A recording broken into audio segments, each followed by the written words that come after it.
what we were talking about is the sides of a 30, 60, 90 triangle. And so here we've got a 30, 60, 90. Now you notice in this triangle, there are 3 different sizes of angles. And that means there are 3 different sizes of sides. So if we were to label the angles from smallest to biggest, you have the smaller angle here, the smallest angle. And then here you have the medium angle. And then the largest angle. And the way triangles work is, the smallest angle always faces the smallest side. And the medium angle always faces the medium side. And then the largest angle always faces the largest side. So now we've established that there are 3 different sizes for sides and there are 3 different sizes for angles. Okay, now how are these sides related to each other? Whatever the smallest side is, the medium one is always root 3 times that. So the medium side is always the small times root 3. And then the largest side, which happens to be the hypotenuse, that's always the smaller side times 2. Always, always, always. Okay? So if we were to go to, let's do C here. Okay? That's a 30, 60, 90 triangle. So 30, and this is the 60, and so on. So of these sides, which is the smallest? The 10 is the smallest. And which is the second largest, the medium one? The X, and then the Y is the hypotenuse. So the medium, we said, is the small times root 3. So the medium is X, that's 10 times root 3. And then the hypotenuse, right, is always the small times what? Times 2. So that's 10 times 2, 20. All right, so that's how we apply that one. Now, let's move on to the one next to it, D. Okay? Look at D. It's a little bit more complicated just because there are, one triangle is split into 2. But we can divide and conquer this one, okay? First of all, if we look at the very big picture, this big triangle here, right? What kind of a triangle is that if these 2 sides are congruent? Isosceles. If the 2 sides are congruent, it's isosceles. And if you remember way back in geometry, you learned that in an isosceles triangle, if the 2 sides are congruent, the 2 angles at the bottom are also congruent. Right. So we've established that those are 60. And now we have at the top here 30 and 30. So you know what I'm going to do now is I'm just going to take this triangle on the left. And I'm going to reproduce that triangle here. So this is 60, 90, 30. The vertical side is 12. The hypotenuse is Y. And that bottom one there, I'm going to call it A. Okay? So now, which one is the smallest side here? A. So we know that the medium side is the smallest side times root 3. Right? Well, now let's just put in everything we have. The medium side is 12 equals the smallest side A times root 3. And now I can divide by root 3. And hey, take a look at what A is. 12 over root 3. 12 over root 3. Okay? Well, that's totally fine, but it's nothing that I've been asked for. If I bring 12 root 3 to the big diagram now, that's just here. Okay. What I want is x, this whole thing. How much is that? 2 times 12 root 3, right? That's 12 over root 3 times 2, 24 over root 3. Well, because if you look here, these are identical triangles, those two. So whatever this is, that's also the same. Okay? So that's 24 root 3. Now what about the y? For the y, we could go back to the smaller triangle in the black, right? Y is the largest side here, and that's the hypotenuse, and that's the smallest side times 2. So y is the smallest side. We just said it was 12 over root 3 times 2. Same thing, 24 over root 3. So that much for 30, 60, 90 triangles. 45, 45, 90 is like one step simpler if we go back up here. In a 45, 45, 90, both of these legs are equal to each other. And then the hypotenuse is whatever the leg is times root 2. Okay? Can we close the computer?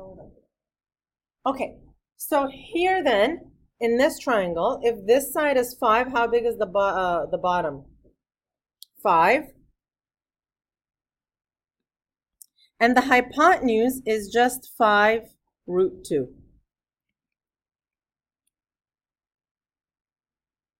Okay. Oh my, what about this next one? Right, so let's just concentrate on this triangle. Again, 45, 45, 90. What's the 20? Is it a leg or a hypotenuse? Hypotenuse, and we know that a hypotenuse is equal to a leg times root 2. I could either put x or y for the leg because they're the same, right? So 20 is x root 2. So how much would x be? What do I do? You divide by root 2. Divide by root 2, so it's 20 over root 2. Now, if that's x, how much is y? The same. Isn't that cool? Very. I think so. Okay. All right, so next, we want to find the exact value of each expression without using a calculator. And again, I have some steps here for you. So we're looking for tangent of 30. Step 1 says, draw the necessary special right triangle. So in this case, are we going to draw a 30, 60, 90 or a 45, 45, 90? 30, 60, 90. I'm going to put 30 here, 60 here. Okay. Which is the smallest leg, the vertical or the horizontal? The vertical. Now okay, so it says to determine the relationship of the sides. So what you do is choose a length for the smallest side. My favorite number is 1. All right. So for the smallest side, I say, okay, that's going to have a length of 1. Now the middle one is going to be the smaller side times root 3, so root 3. And what's the hypotenuse going to be?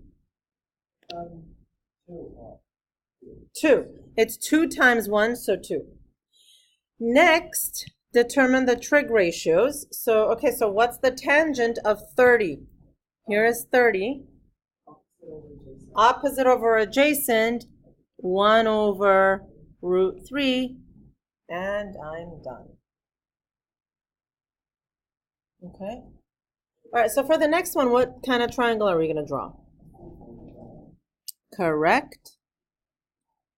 I call that 45. Okay, now both of the legs are the same. How big do you want to make them? What's the favorite number? 1. So if those two are 1, how big is the hypotenuse? The hypotenuse is root 2. Okay, so secant, that's like the cosine, which is adjacent, right? It goes with the adjacent. But it's hypotenuse over adjacent.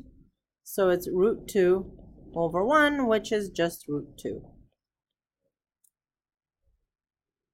Okay.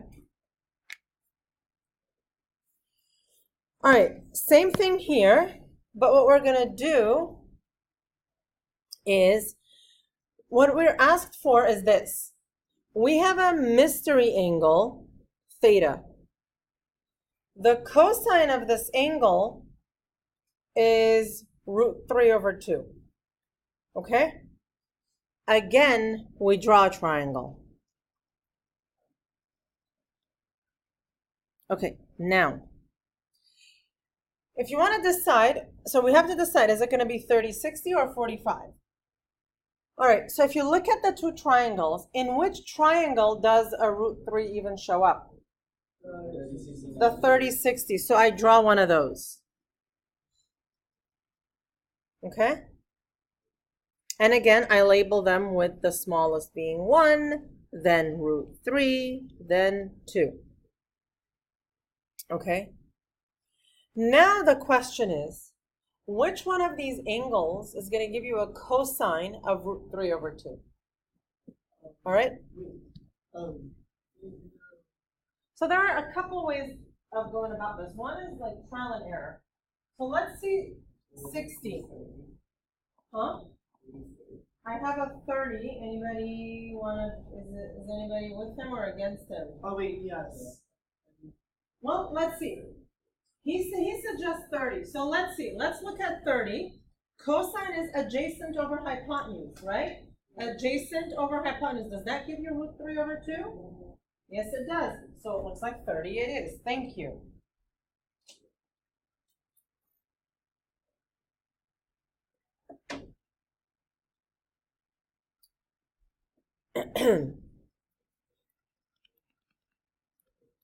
Okay. Secant. Secant of theta is equal to 2. Okay, so now we need a 2. Where does a 2 show up here? Well, in the 45, we have a root 2, not a 2. Let's see if the same triangle will work, right? 30, 60, 90. Let's stick with that. So for which case do we get, for which angle do we get secant equal to 2?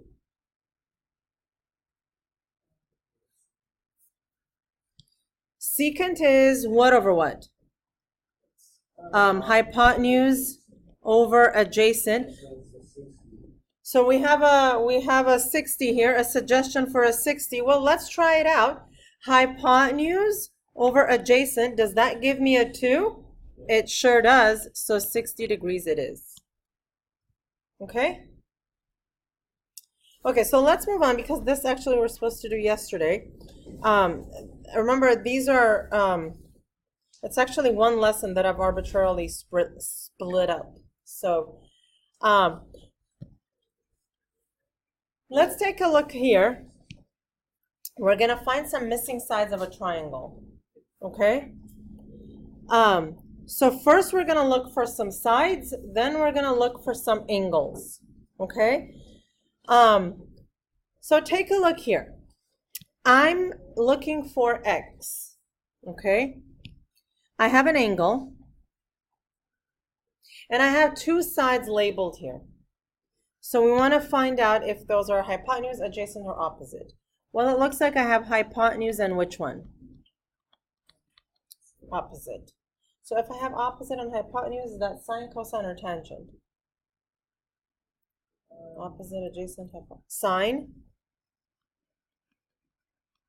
Sine of 53 is 15 over x. Right? Okay, so now how are we going to solve this?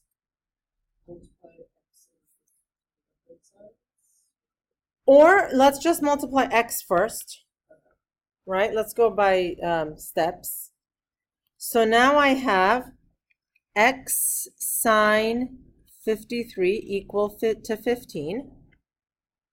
Okay? And then divide by sine 53, divide by sine 53. And here, we're going to put this in our calculator. Okay, if you're in degrees, you're totally fine. You should be in degrees. If you're in radian, let's switch them now. So press the home button or on. We're going to select 5 for settings, then 2 for document settings, and we're going to go to radian. Right? This is the one. Okay, now if you press the left or right, it's a drop-down menu and you can select degree. Okay, and then after that, hit OK. All right. So let's go to the document, and now we're in degree. So now we want to do 15 over sine 53, enter, and we get 18.8. Okay? All right. You press Trig. Okay, so I'll give you 2 minutes to do that next one. Go. On your mark, get set, go. I'll race you to.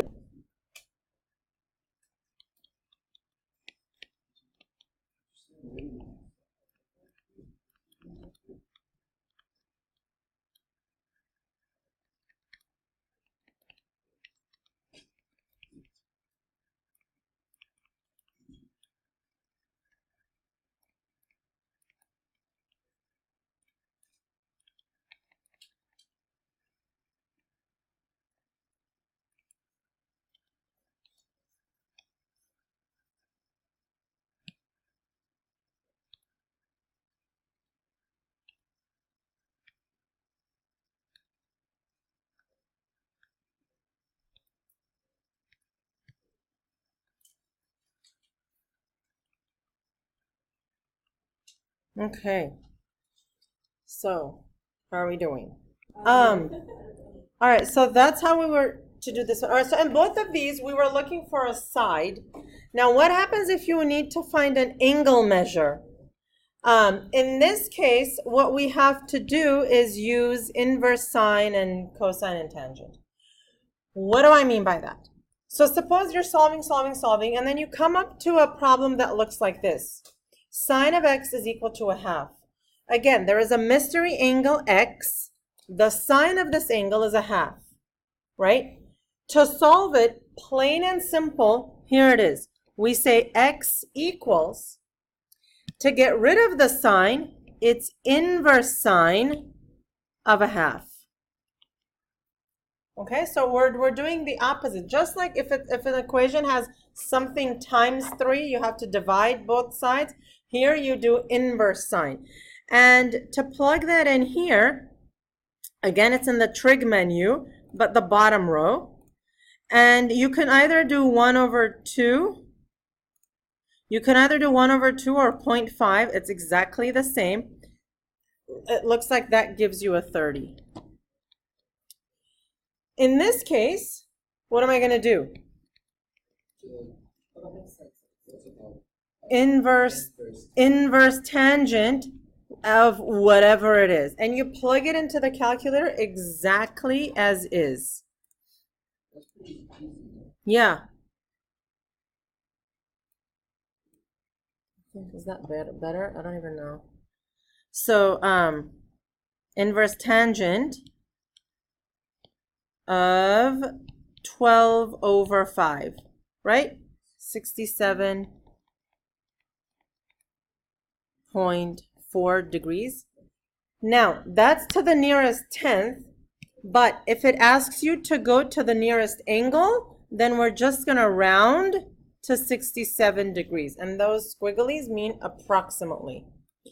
So for the other one, we're going to do inverse cosine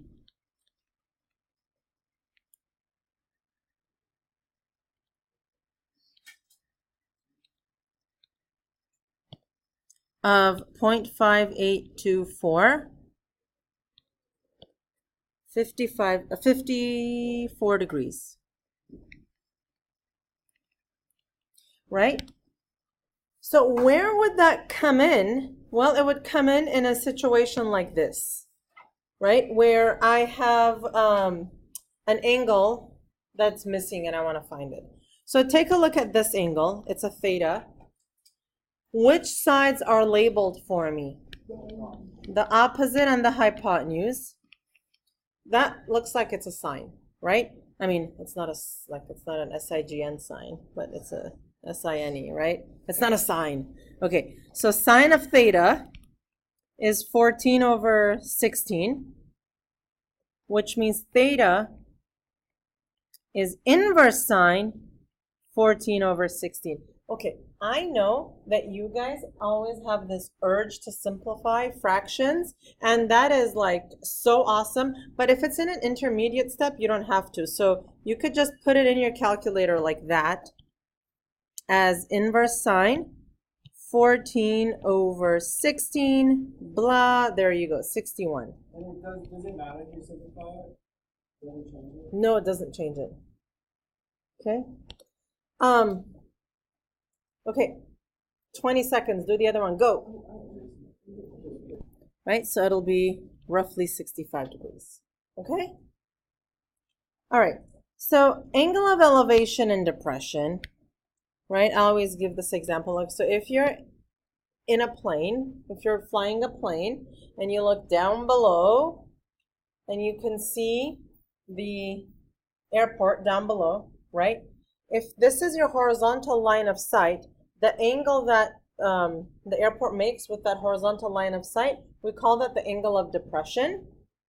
It has nothing to do with an emotional state, right? It's right.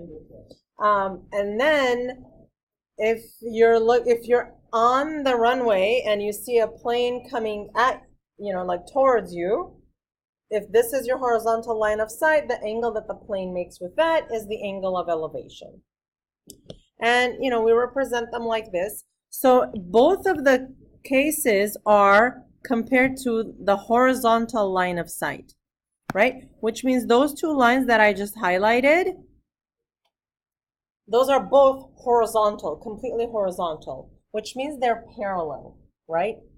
Back in the day in geometry, what did you learn about angles that look like this? They're the same. What were they called? Do you remember? Oh, very, very close. Way to go. And then its friend was alternate interior angles, right? Yes, corresponding alternate interior. Remember those? So much fun. Okay, so because the angles of elevation and depression are alternate interior angles, they are actually congruent. And now you ask, okay, that's fine, but okay, seriously, when am I ever going to need to use that? Well, if you're ever on a hiking trip, right, and you want to climb the top of a 1,500-foot mountain, right, is when you get to use it. When the hikers look down at an angle of depression of 36 degrees, they can see the campsite in the distance. They're like, oh my gosh, that's where we were, and this is where we are now, right? What is the horizontal distance between the campsite and the group to the nearest foot? So what is that distance? I can't wait to do this with my boys one day, right? So would it be the same as X, right? So X is the length, and here we have, okay, so do you see somewhere hidden in there is a triangle? And not only is it a triangle, it's a right triangle, right? Because we're measuring the height vertically from the bottom, and that's a horizontal distance on the ground. So that's cool, but if we only had an angle, another angle inside the triangle, can we get another angle?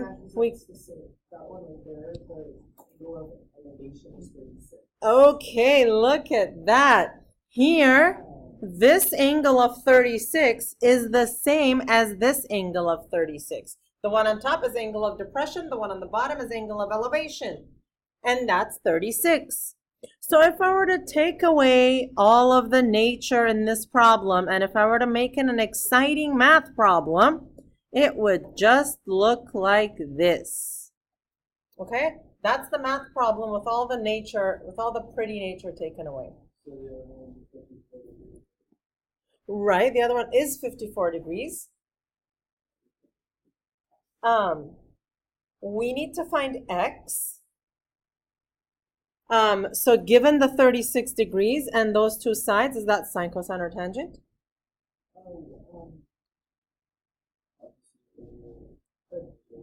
Let's go with tangent because I have opposite and adjacent. So tangent of 36 will be 1,500 over x. Multiply both sides by x. X tangent 36 is 1,500. So x is 1,500 over 36. And how much is that these days? Oh yes, tangent of 36.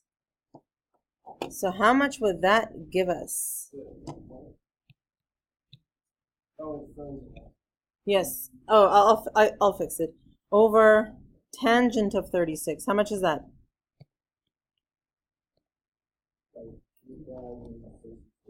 2,064 units. I know I heard something. Feet. Right?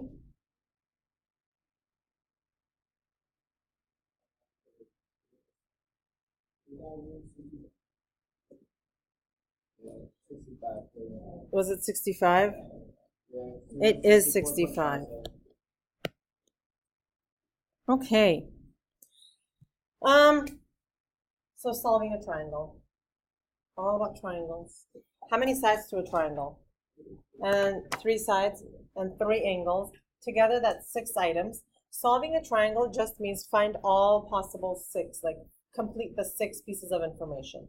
In order to do it, you would have to be given 3 of the 6, and then you need to find the other 3, right? So in this case, we're given an angle of 90 and 2 sides, and we could totally find some of those other information, right?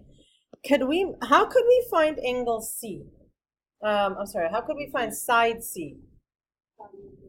Pythagorean theorem.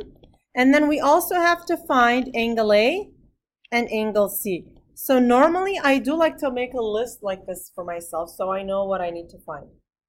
So let's try Pythagorean theorem to find C. It's going to be 20 squared plus C squared equal to 37 squared. Now, last time I checked, 20 squared was 400 plus C squared. And what's 37 squared? 1. Correct. So C squared, if we subtract the 400, is 969. And how are we going to find C? Yay!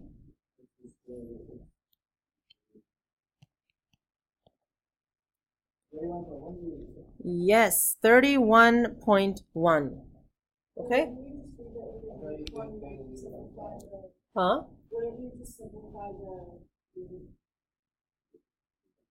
Well, okay, so you mean like leave it in root form? So you can see what the directions are asking you to do. If it's a section where you have your calculator handy, just go ahead and plug it in. It says here to round the side lengths to the nearest tenth. So let's leave it in this form. Now, how can I find, okay, do you want to find angle A or C first? Okay, let's do A. How would I find angle A? Uh-huh. You have opposite and hypotenuse, right? Sine. Sine of A, 20 over 37. Okay, so A is inverse sine 20 over 37.